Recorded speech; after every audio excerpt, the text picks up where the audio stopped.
Welcome बच्चों। जैसे कि हमारा चल रहा है यूनिट्स एंड मेजरमेंट्स में न्यूमेरिकल्स, ठीक है। तो कुछ न्यूमेरिकल्स हमने इसके पहले देखे हैं और कुछ न्यूमेरिकल्स अभी हम यहाँ पे देखने वाले हैं। और आई होप कि आप भी घर पे खुद होके सॉल्व करना शुरू कर चुके होंगे, ठीक है। और जहाँ पे आपको प्रॉब्लम्स आती है यहाँ पर तो वो क्लियर हो ही जाते हैं, ठीक है।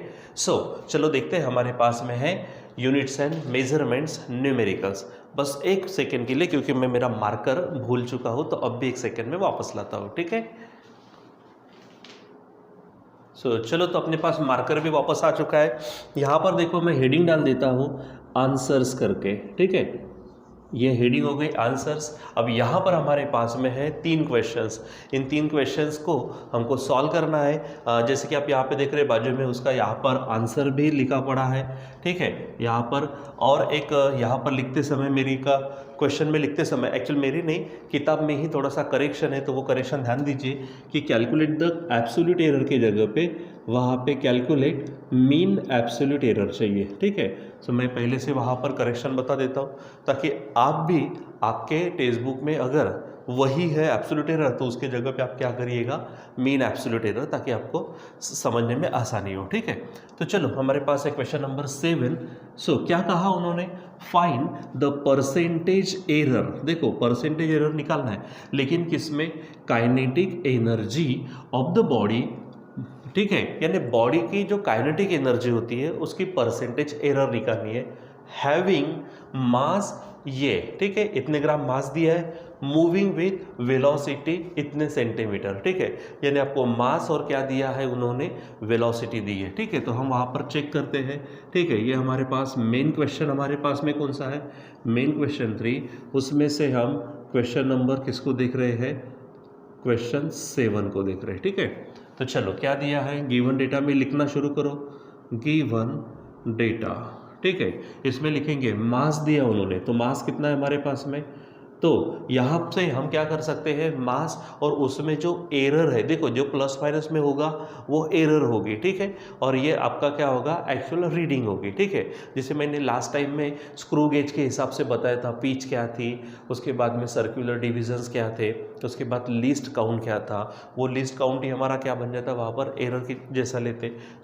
यहाँ पर हमारे पास इसको आप मास यानी यम ले सकते हो, और ये आपका होगा एरर यानी डेल्टा यम। यहाँ पर हम m ले लेते हैं, यहाँ पर कितना 60.0 है, तो आप सिंपली इतना लिख सकेंगे, ठीक है।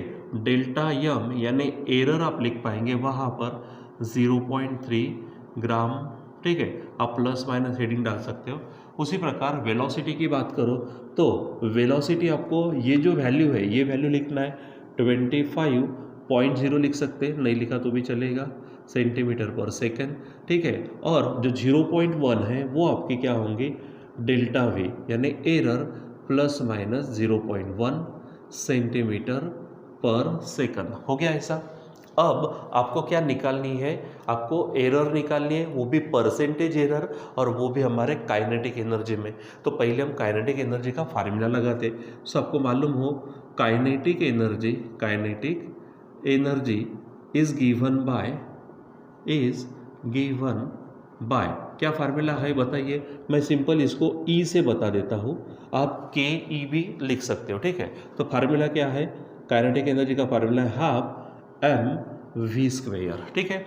अब इसमें से जो भी आपके पास में नंबर्स आते हैं उसको एरर में कंसीडर नहीं करना, क्योंकि नंबर्स में जो 2 है तो 2 रहेगा, 2 में कभी एरर नहीं आएंगे, वेरिएबल्स में एरर आएंगे, ठीक है। अब मुझे क्या करना है, यहाँ पर हमको निकालना क्या है, तो हमें परसेंटेज एरर निकालनी है। तो परसेंटेज एरर निकालने के लिए चलो काम करना शुरू करते हैं, ठीक है।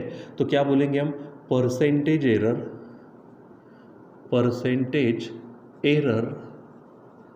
इन काइनेटिक एनर्जी, ठीक है। हम लिखेंगे E यानी डेल्टा E अपॉन E, ठीक है। क्या लिखेंगे, डेल्टा E अपॉन E, यहाँ पे आप परसेंटेज एरर शब्द डाल सकते हो, ठीक है, इज इक्वल टू। अब यहाँ पर क्या है, ये हाफ को छोड़ दो, अब यहाँ पर मास है और वेलोसिटी का स्क्वायर है, तो याद है एडिशन है और पावर है, सॉरी मल्टीप्लिकेशन है और पावर है। तो मल्टीप्लिकेशन है तो यम क्या होगा, यम के लिए डेल्टा यम अपॉन यम, ठीक है, इंटू 100 करिए, ये हो गया परसेंटेज एरर इन मास, प्लस करेंगे हम वेलोसिटी में, लेकिन उसका पावर है तो याद है मैंने पावर सामने लेने को कहा था। अब वेलोसिटी में है तो डेल्टा वी अपॉन वी और इनटू क्या करेंगे आप 100 करेंगे, ठीक है। तो ये percentage error in kinetic energy delta E upon E is equal to ये हो जाएगा आपका, ठीक है। चलो सॉल्व करना शुरू करते हैं। डेल्टा यम, अब देखो ये डेल्टा यम कितना है, यस 0.3 अपॉन यम कितना है आपका 60 है इंटू 100, या फिर आप 100 बाहर में कॉमन करके भी सॉल्व कर सकते हैं, ठीक है। यहाँ पर ये 2 है डेल्टा वी, तो डेल्टा वी है हमारे पास 0.1 और वी है 25 इंटू आप लिखेंगे यहाँ पर 100। अब इसको सॉल्व करिए आप, ठीक है। सो देखो ये 0 इसके साथ चला जाएगा, ठीक है। तो यहाँ पे बचेगा 6, ये 10 है तो 10 3 30 और अपॉन में क्या होगा 6, लेकिन ऊपर देखो एक घर के बाद पॉइंट है, यानी पॉइंट यहाँ पे आएगा, पॉइंट के बाद 0 नहीं लिखा तो भी चल जाएगा, ठीक है। प्लस अब यहाँ पर भी देखो 25 4 100 होंगे, 25 4 तो ये 4 इंटू 2 8 इंटू यहाँ पर 0.1 करो तो 8 1 8 और यहाँ पर पॉइंट आ जाएगा, ठीक है।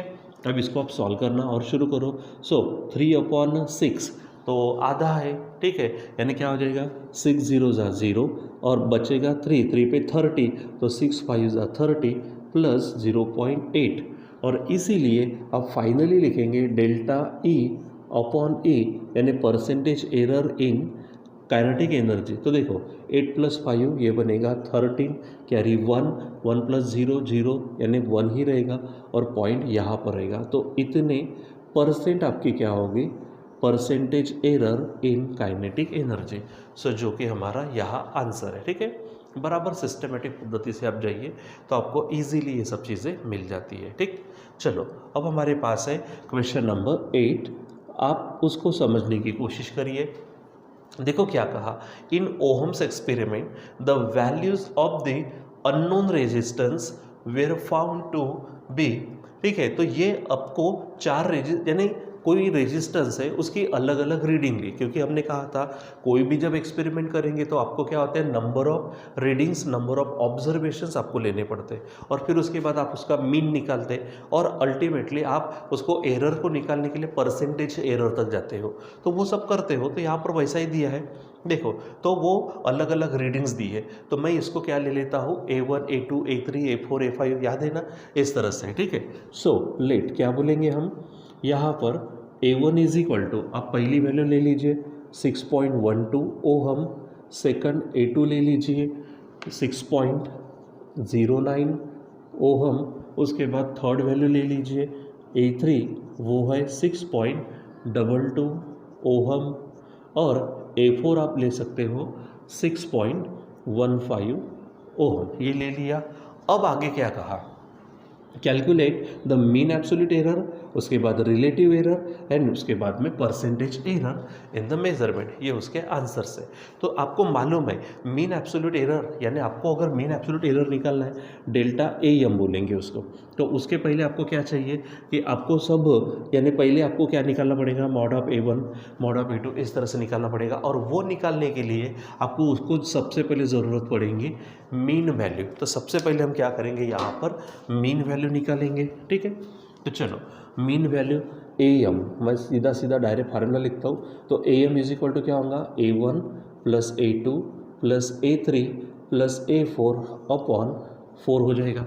यहाँ पर अब वैल्यू रखना शुरू करो, ठीक है। तो A1 देखो, A1 हमारे पास है 6.12 प्लस 6.09 प्लस 6.22 प्लस 6.15, ठीक है। और अपॉन आप क्या करेंगे 4 क्यों, क्योंकि 4 रीडिंग्स है तो नीचे आपको 4 लेना है। चलो इसको सॉल्व करते हैं, यहाँ पर ही करते हैं। देखो ये 5 है, देखो सबसे पहली बात ये चेक करो कि दो पॉइंट के बाद 2 डिजिट है, 2 डिजिट, ठीक है। सो अब करो 5 + 2 7 + 9 16 और 2 बनेगा 18, ठीक है।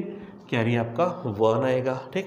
उसके बाद में देखो आपको बराबर ये ढंग से करना है, फिर से एक बार चेक करो, ये 11, ठीक है 11 और ये बनेगा हमारा 13 + 5 बनेगा 18 का 8 कैरी 1 आया, 1 यानी 2 3 4 5, तो यहाँ पर हो जाएगा आपका 5 ठीक है, पॉइंट, उसके बाद 6 6 6 6, यानी ये बनेगा आपका 24 अपॉन दिस इज 4। इसलिए आपका AM जो हो जाएगा, यानी AM यानी मीन वैल्यू ऑफ A, तो 4 से डिवाइड करो तो 4 6 जा हो जाएगा।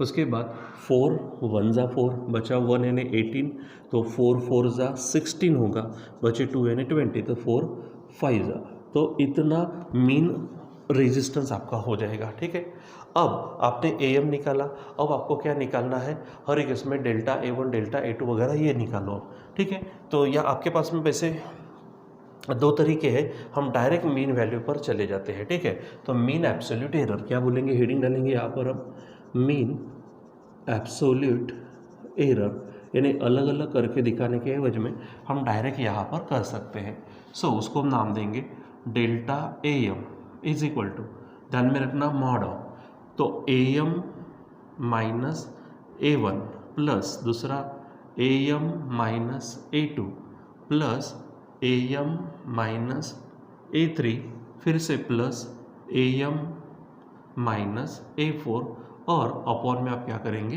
4 करेंगे। ठीक है, यानी जो आपने AM निकाला है उसमें A1 माइनस करना, AM में A2 माइनस करना, फिर A3 माइनस करना, A4, लेकिन ध्यान में रखना सब में हमने मॉड लिया है, तो आंसर चाहे पॉजिटिव है चाहे निगेटिव है, बाहर आने के बाद में वो फिर पॉजिटिव होगा। ठीक है, तो चलो इसको सॉल्व करते हैं। तो देखो यहाँ पर पहले तो हमको वैल्यू रखना पड़ेगा।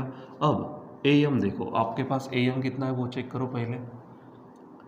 सो AM कितना आ चुका है 6.145 माइनस A1 है हमारे पास 6.12 प्लस हमारे पास 6.145 माइनस A2 है हमारे पास में 6.09 प्लस फिर से करो 6.145 माइनस तीसरी वैल्यू है ये 6.22 प्लस फिर से 6.145 माइनस 6.22, इस तरह से होगा और अपॉन में 4 होगा।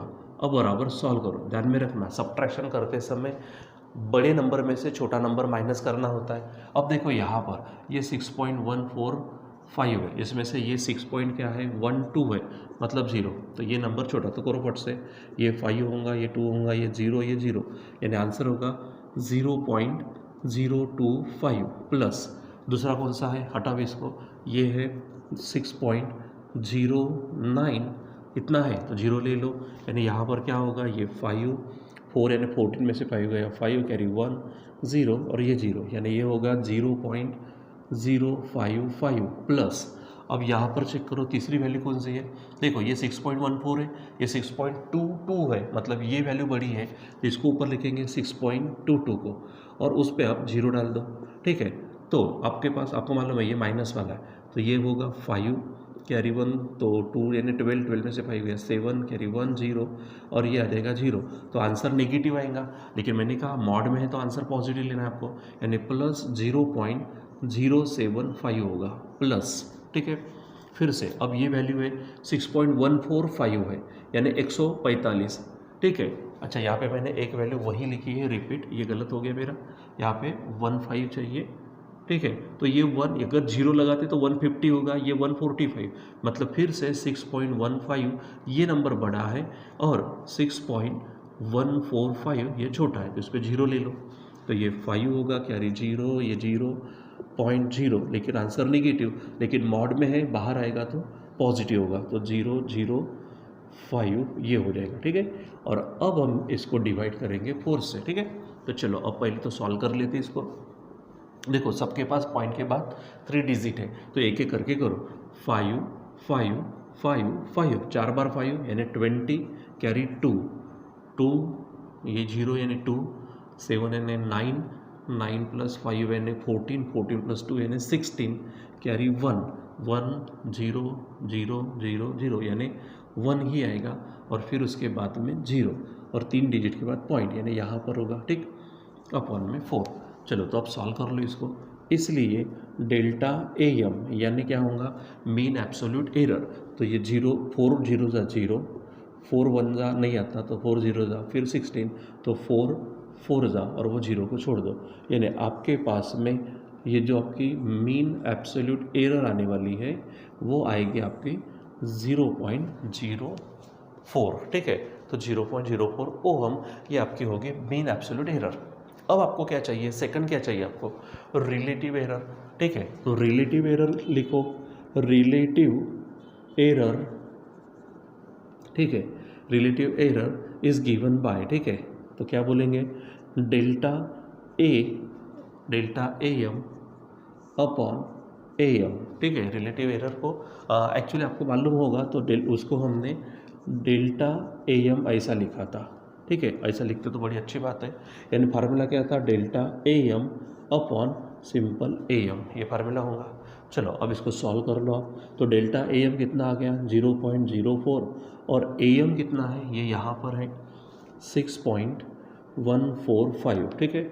सो 2 मिनट के लिए समझो, यहाँ पे 0 पॉइंट क्या है 04 और यहाँ पे डिवाइड कर रहा हूँ मैं 6.145। यहाँ पे 3 डिजिट है, 3 डिजिट ले लिए, पॉइंट को हटा दिया, पॉइंट को हटा दिया। अब ये एक्चुअली कितना बन गए, 40 बन गए, ठीक है। तो अब आपको मालूम है 40 में डिवीज़न नहीं होगा, ठीक है। फिर पॉइंट लेंगे तो 400 होगा, फिर डिवीज़न नहीं होगा, फिर क्या 0 लेंगे तो यहाँ पर फिर से देखो, हाँ पहले 40 था हमारे पास, फिर से चेक करो। अगर हमने 0 ले लिया तो 40, पॉइंट हट जाएगा, 40 अपॉन है, तो 40 में हमारा डिवीज़न नहीं होता तो 0, फिर अब 0 लेंगे या 400 होगा, नहीं आंसर होता, फिर 0 लेंगे, फिर यहाँ पर 4000 हो जाएगा। फिर अब बोलो, पहले देखो सिंपल है, ये पहला आंकड़ा है, यहाँ के 2 आंकड़े ले लो, 6 का टेबल बोलो, तो 6 जा कितना होगा 36। अब मल्टीप्लाई करो, 6 5 जा हमारे पास होगा 30, कैरी 3, 6 4 जा 24 और ये 27 बचेगा 2, 6 1 जा 6, 6 और 2 8 और 6 6, ठीक है। बराबर ढंग से करो, हमारे पास में कितना होने वाला है यहाँ पर, अच्छा 1 0 बढ़ने वाला था हमारा, ठीक है। बराबर करो, ठीक है। 6 5 जा 30, कैरी 3, 6 4 जा 24, 27 कैरी 2, 6 1 जा 6 और 2 ये बनेगा 8 और 6 6 जा 36, ठीक है। अब इसको सॉल्व करो तो ये 0 यहाँ पर हो जाएगा 3, ये कैरी तो 1 यहाँ पर कैरी हो जाएगा, तो ये यहाँ पे हमारा आएगा 3, ये 0, ठीक है। एक इसके ऊपर और दे दो, देखो 6 5 जा 30 आ जाएगा, तो आप एक आधा आंकड़ा लेके उसको छोड़ दो, इसलिए हमारे पास delta A M is equal to कितना होगा 0.0065 ओहम, इतनी हमारी क्या होंगी रिलेटिव एरर होंगे। आप आगे जा सकते हो, 2 आंकड़े लेना, 2 डिजिट में आपका काम चल जाएगा, ठीक है। ये होगा। उसके बाद लास्ट में you have been asked the percentage error, तो क्या बोलेंगे आप, परसेंटेज एरर। तो परसेंटेज एरर का मतलब क्या है, जो हमने डेल्टा ए एम निकाला उसी को 100 से मल्टीप्लाई करो, यानी delta A M upon A M into 100, यही तो करना था, ठीक है। या फिर सिंपल ऊपर के इसको हम डायरेक्ट मल्टीप्लाई कर देते, डेल्टा ए एम इंटू 100, तो वो कितना आया है 0.0065 इंटू 100, तो 2 घर उधर सरक जाएंगे, यानी आंसर होगा 0.65%, ठीक है। सो परसेंटेज एरर, तो परसेंटेज एरर कितनी होगी हमारी 0.65%। अब यहाँ पर आप उसके वैल्यूज़ को चेक कर सकते हो, ठीक है। तो ये इस तरह से हमारे पास क्या होने वाला है, हमारी एरर इसमें निकलती, ठीक है। अब हमारे पास हमने और एक क्वेश्चन ऑलरेडी लिखा हुआ है, लेकिन इट रिक्वायर्स द स्पेस, तो मुझे कहीं ना कहीं क्या होगा कि उसको मिटाना पड़ेगा कुछ चीज़ों को, ठीक है। तो हम यहाँ से अब किसको मिटा, ये क्वेश्चन आ गया हमारे पास में, अगर मैं खुद इसको अगर मिटाऊँ तो यहाँ तक मिटाना पड़ेगा, इतना हमको काम करना पड़ेगा, या फिर अगर मैं इसको मिटा दूँ तो आप बराबर करेंगे। पहले एक काम करता, मैं इसका ना फ़ोटोकॉपी निकाल देता ताकि आपको मैं नोट्स भेजने के लिए अच्छी आसानी हो जाए, ठीक है।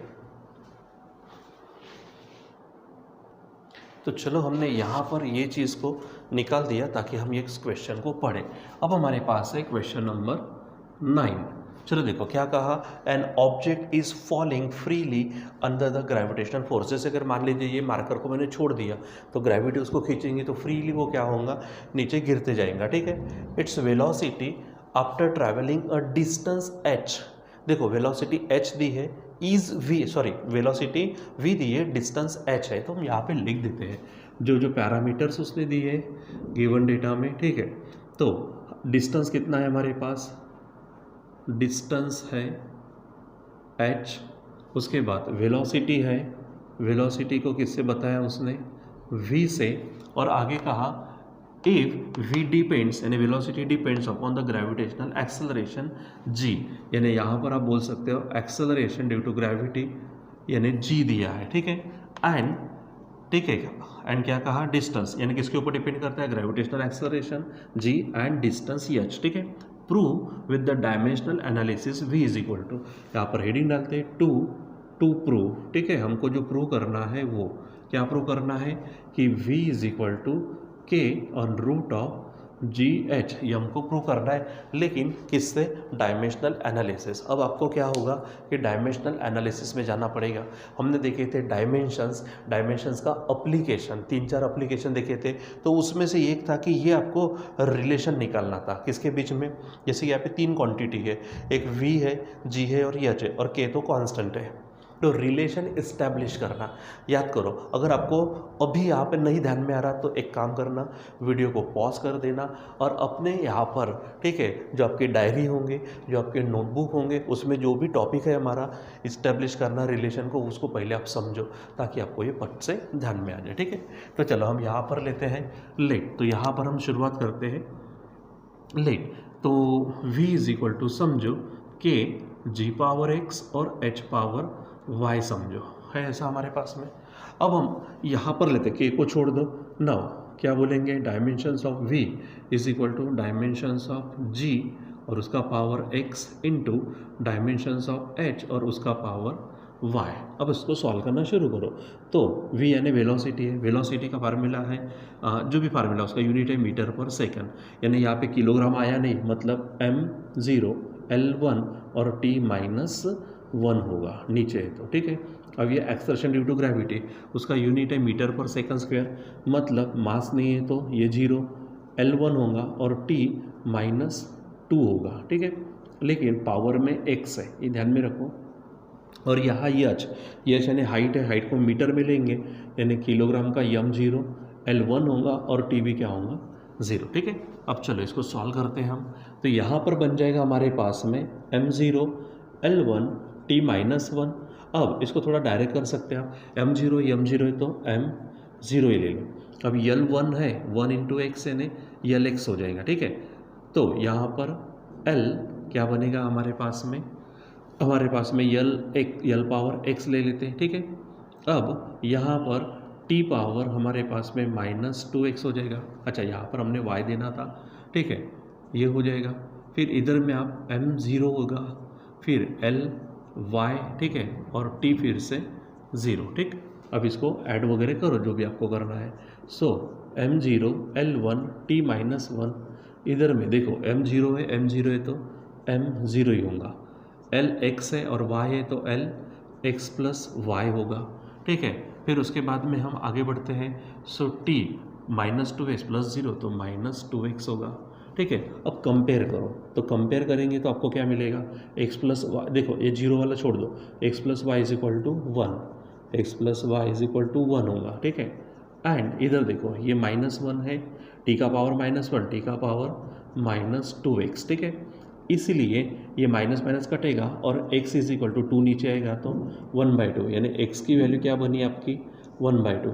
अब ये x की वैल्यू 1/2 यहाँ पुट करो तो y इज इक्वल टू क्या बनेगा, देखो तो y is equal to 1 minus 1/2, फिर से y इज इक्वल टू क्या होगा 1/2, ठीक है। अब हमने यहाँ इक्वेशन 1 नाम दे और यहाँ काम करो, तो फ्रॉम क्या बोलेंगे हम 1, तो ये v is equal to k into g power x है, मतलब g power 1/2, h power y है तो h पावर 1/2 हो जाएगा। और पावर 1/2 का मतलब रूट होता है, स्क्वायर रूट, इसलिए हम इसी को क्या लिख पाएंगे, k, g को रूट में और h को भी क्या रूट में, और इसलिए finally v is equal to k, बाहर का बाहर, और इसको कंबाइन कर दो तो g इंटू एच, सो ये कुछ नई बात हमारे लिए है ही नहीं कि हमने सर ये नया है, ये कैसा आया, कैसे आया, कहाँ से आया, ये कोई बात नहीं, क्योंकि already we have seen that. ठीक है। सो बच्चों, इस प्रकार से आपको न्यूमेरिकल सॉल्व करने होते हैं। अलग अलग तरीके के क्वेश्चंस होंगे। लास्ट टाइम में हमने वो डेंसिटी ऑफ बॉल में एरर निकाला था by using the screw gauge. उस टाइप के भी बड़े बड़े लेवल के क्वेश्चंस भी हो सकते हैं। ठीक है। तो बराबर आप उसका क्या करिए, बेसिक जो भी है उसको बराबर ध्यान में रखिए, हमेशा पढ़ते रहिए, बार बार पढ़ते रहिए, ताकि आपको हर एक चीज़ क्लियर आपके माइंड में फिट बैठी रहे। ठीक है। सो बच्चों, आज के लिए बस इतना ही, बाकी का कंटिन्यू करेंगे हम बाद में। Till then, bye.